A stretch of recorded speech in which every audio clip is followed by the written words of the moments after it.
The cold rain stung my face as I stood in the dark alley behind the corporate offices of Vance Logistics. My name is Evelyn Vance, and as the brilliant founder who built our family shipping empire from a single desk, I expected to spend this evening celebrating our greatest commercial triumph with my parents and my sister Clara. Instead, my life lay shattered in a freezing downpour. I watched through the darkness as Clara laughed, instructing two movers to toss my late grandmother Abigail's hand-carved cedar keepsake chest directly into a rusted dumpster. This was the chest that held every trace of my childhood, a sacred repository of our family's early history that Clara treated like worthless garbage. The heavy lid of the dumpster slammed shut, the metallic bang echoing in the narrow brick alleyway. I waited until the movers and my sister went back inside the glowing warmth of the office lobby. Shivering, my hands trembling from both the bitter cold and the shock of betrayal, I climbed onto the wet rim of the dumpster and reached inside. The rough, rain-slicked cedar was heavy, but I hauled it over the side, letting it fall to the asphalt with a hollow thud. As I wiped the grime from the polished lid, the wood smelled of old earth, lavender, and the sweet memory of the only woman who had ever truly loved me. My fingers traced the intricate floral carvings on the side of the chest, stopping at a small, unnatural seam near the base. I pressed down hard, remembering a story my grandmother once told me about hidden places for precious things. With a soft click, a concealed drawer slid open from the bottom of the chest. Inside lay a sealed envelope wrapped in oilcloth, placed beneath my grandmother's worn leather Bible. I carefully unwrapped the oilcloth, my heart pounding against my ribs as I pulled out a heavy parchment document. The gold seal of the county clerk glinted under the dim alley light. It was the original deed to the Vance family land, dated decades before our logistics company was even a thought. My eyes scanned the elegant cursive. It was a secret land trust, created by Grandmother Abigail, stating that she remained the sole owner of the land upon which our massive corporate headquarters now stood. If the land reverted to her heirs, it belonged exclusively to me, bypassing the corporation entirely. Holding the document close to my chest, I remembered sitting at Grandmother Abigail's kitchen table when I was 12 years old, watching her write in her old business ledger. She was a woman of quiet strength, the true architect of the family's wealth, while my parents merely inherited her momentum. She used to tell me that a building is only as strong as the earth beneath it, and that true worth is never found in a title, but in the ground you stand upon. She taught me how to audit, how to read the silent language of numbers, and how to spot a lie in a column of figures. My sister Clara never sat at that table. Clara was always the favorite child of our parents, Charles and Beatrice. She was the golden child, a beautiful socialite who was constantly showered with praise for achievements she never earned, while I worked 18-hour days in the dusty warehouses. Our mother Beatrice made the family dynamic clear to me on my 25th birthday, a day they completely forgot while throwing a lavish gala for Clara's minor art gallery opening. "Your sister always needed us more, Evelyn," she had said, not even looking up from her champagne glass.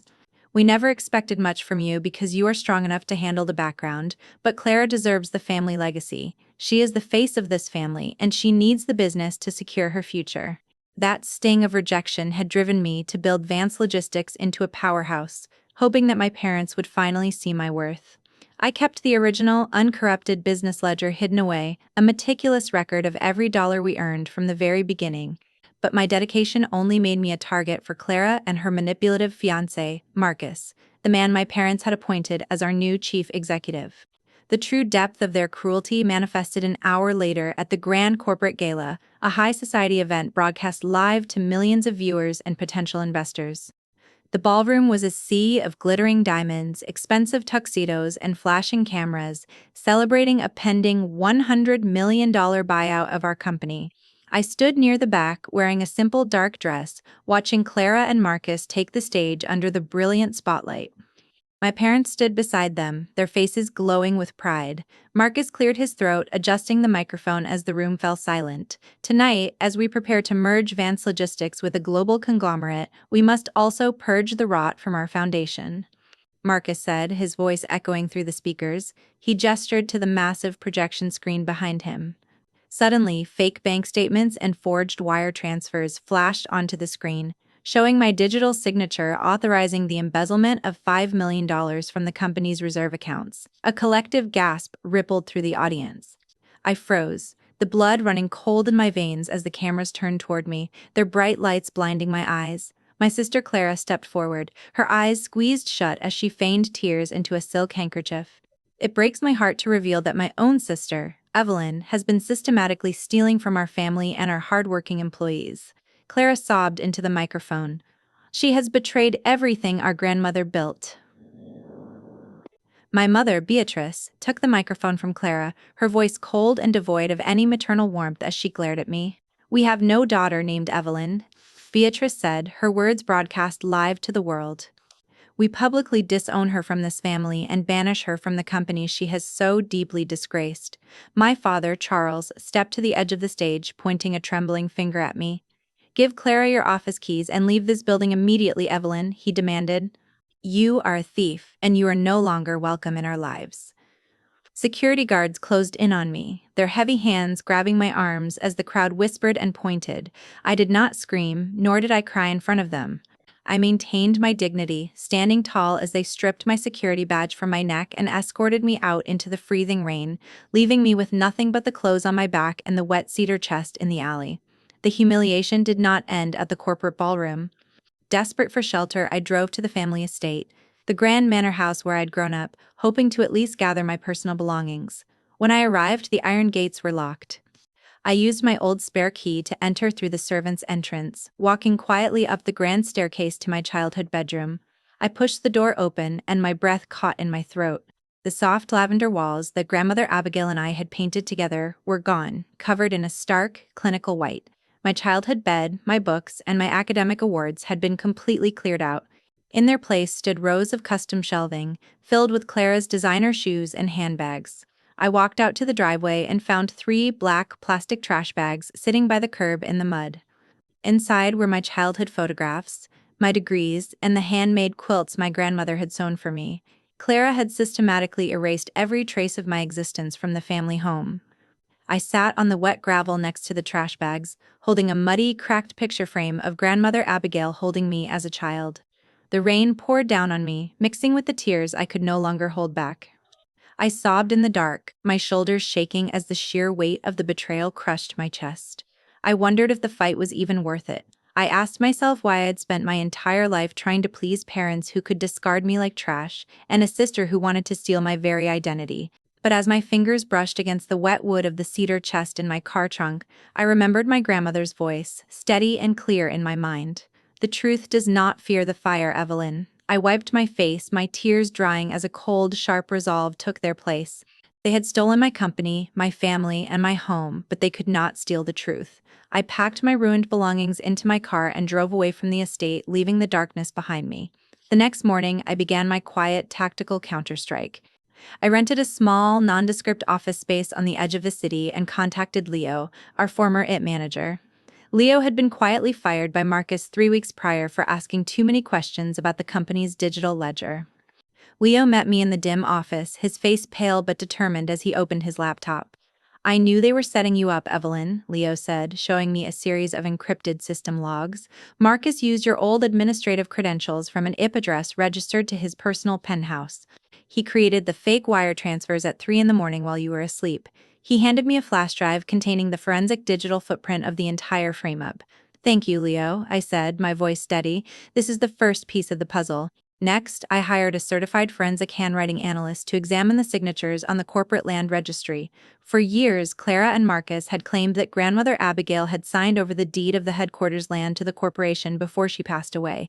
After 6 hours of microscopic analysis, the expert looked up from his lenses, shaking his head. "It is a highly sophisticated forgery, Miss Vance," the analyst concluded. "The pressure points on the signature match your sister Clara's writing profile, not your grandmother's.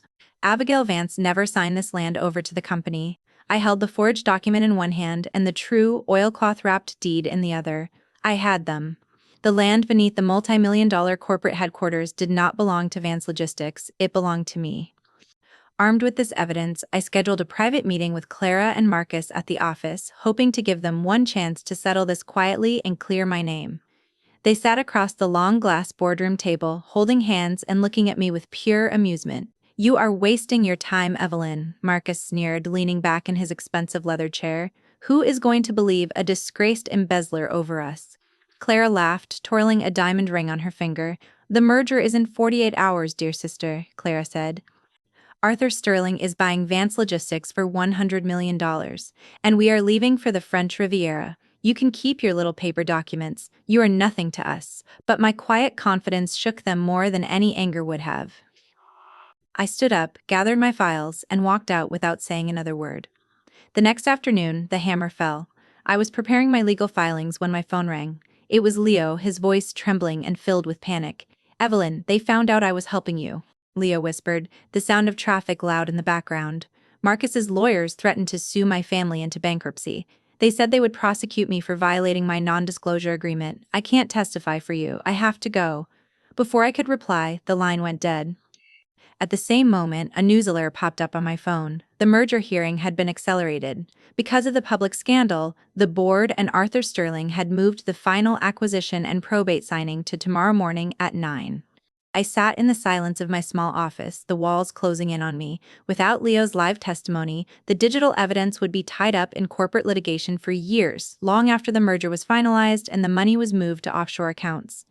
I fell to my knees on the cold linoleum floor, staring at the floorboards as a second, deeper wave of despair washed over me.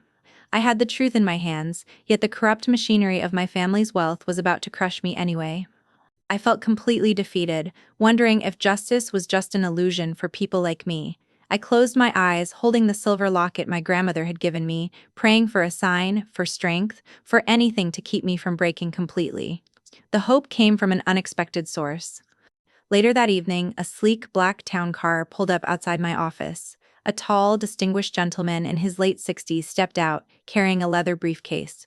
It was Arthur Sterling, the self-made billionaire and the prospective buyer of Vance Logistics. He knocked quietly on my door and walked in, looking around the humble office before his eyes settled on me. "Miss Vance, I did not acquire my wealth by being blind to human nature," Arthur Sterling said, his voice deep and authoritative. "I have watched your family, and I have watched you. A founder does not destroy her own creation, but parasites certainly do." He sat down across from me and opened his briefcase. "Show me what you have." For the next 3 hours, I presented my evidence to the billionaire. I showed him the original handwritten ledger, the forensic digital logs from Leo, the handwriting analysis proving the forgery of the land deed, and finally, the true land trust document from grandmother Abigail's cedar chest. Arthur Sterling studied the papers with a piercing gaze, his face expressionless. When he finished, he closed the folder and looked at me, a faint smile touching his lips. "Your grandmother was a very wise woman, Evelyn," Sterling said, "and she passed her brilliance down to the right granddaughter." He stood up, adjusting his suit jacket. "I will not be a party to fraud," he continued. "I am halting my merger bid, but I will do more than that. I will stand with you in court tomorrow morning. Let us see how your sister handles the truth when the stage is no longer hers to control." The next morning, the grand probate and corporate acquisition courtroom was packed to capacity.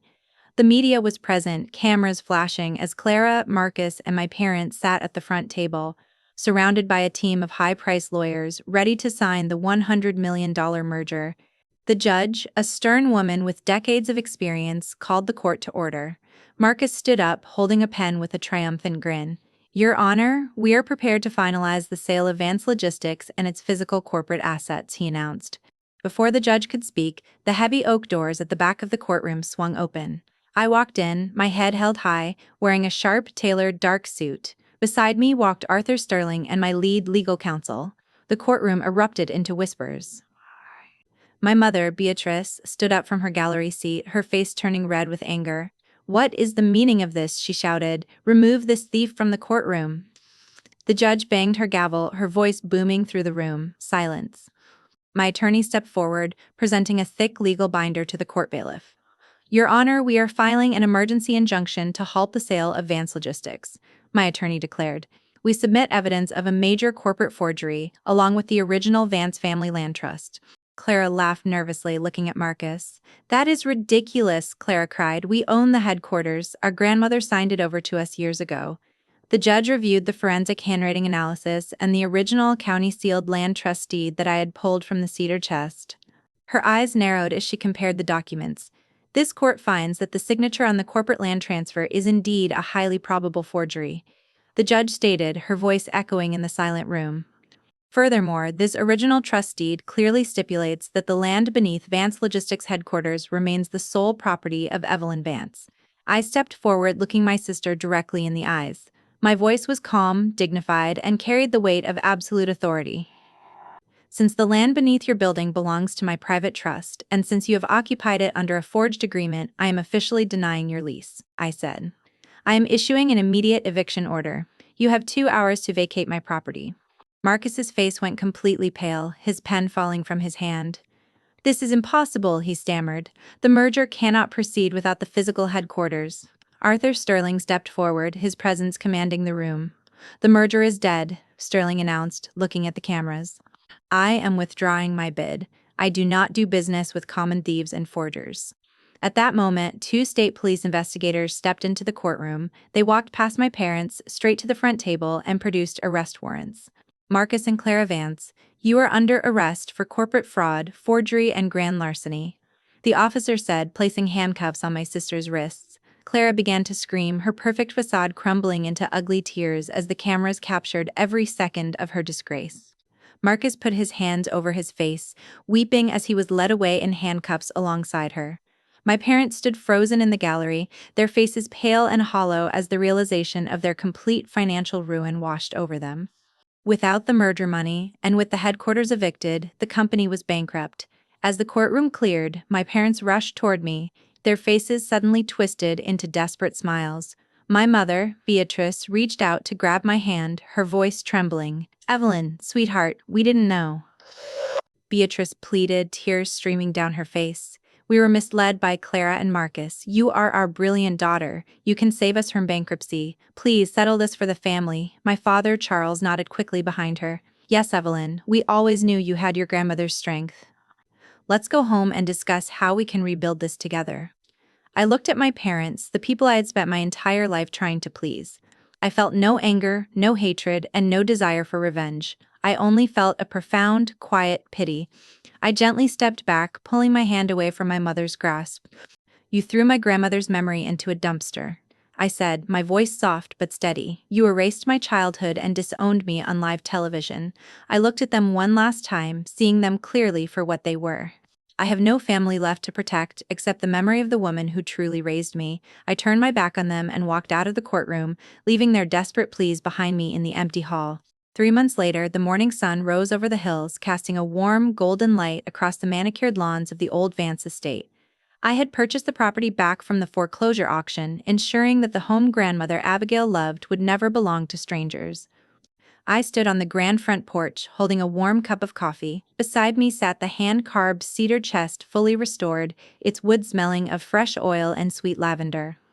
Arthur Sterling's logistics group had partnered with me to launch a new enterprise, built on the foundations of integrity, hard work, and the original uncorrupted ledger.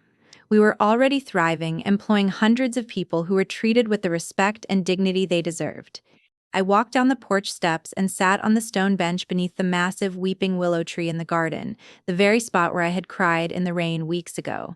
I opened the cedar chest and pulled out my grandmother's leather Bible, opening it to a passage she had marked with a pressed lavender flower. "The truth will always find its way home." I closed my eyes, letting the warm breeze brush against my face, and for the first time in my life, I felt a deep, unbreakable peace. I had reclaimed my legacy, restored my home, and honored the woman who had believed in me when no one else did. I was finally free, and the ground beneath my feet was entirely my own.